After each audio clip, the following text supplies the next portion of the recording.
আশা করি আপনারা সকলে ভালো আছেন। আমি পাপিয়া ব্লগ থেকে আপনাদেরকে বলছি। হ্যাঁ, আপনারা সবসময় সুস্থ থাকার চেষ্টা করবেন। সুস্থ না থাকলে হবে কী করে? এই যে রাত্রি ভাবছিলাম আজকে আমি বৃহস্পতিবার রাত্রি মোটামুটি 11:30 বাজে।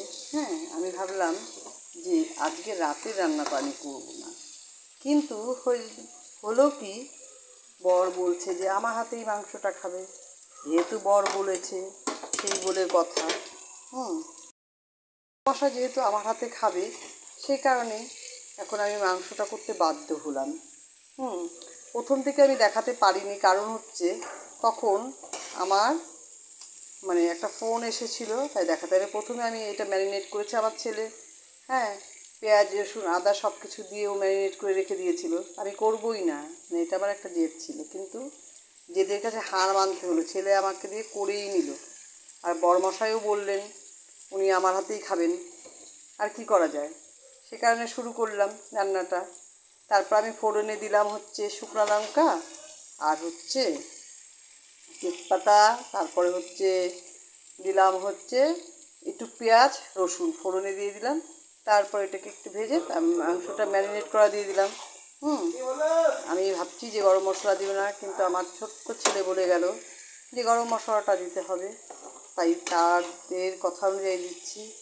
মাংসটা আশা করি খুব একটা খারাপ হবে না। দেখেন তেল কিন্তু সেই আসছে তেল। আর আমি সবসময় ইউজ করি গরম জল।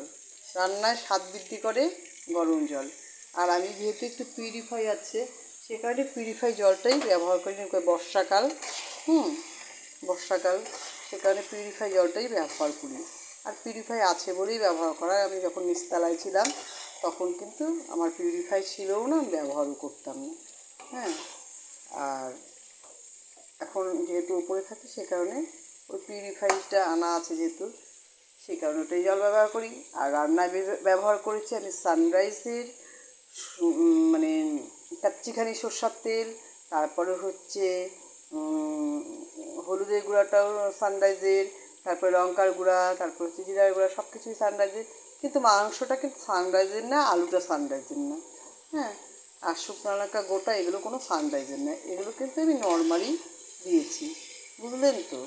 আপনাদের সাথে আমি বক বক করে অনেকটা সময় নষ্ট করে দিচ্ছি আপনাদেরকে ভালোবাসি।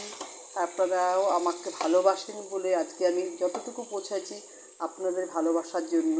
আপনারা যতটাই আমাকে লাইক করেন, কমেন্ট করেন, দেখেন, শেয়ার করেন, যার জন্য আমি আজকে আপনাদের ভালোবাসার জন্য আমি আজকে যেইটুকু উৎসাহ পাচ্ছি, যেন আমাকে সংসারের যাবতীয় কাজটাই আমাকে করতে হয়।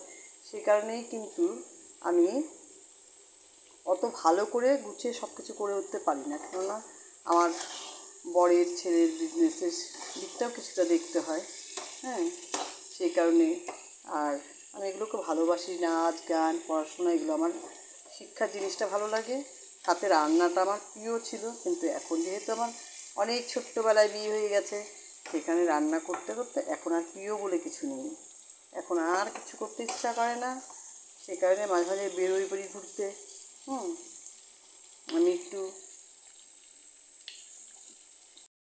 আমি একটু লবণটা দেখে নিয়েছি, লবণটা কম হয়েছে, সে কারণে লবণটা দিয়েছি। আর আমি এখন এই বড়ো ছেলের জন্য একটু লঙ্কা দিয়ে দিব।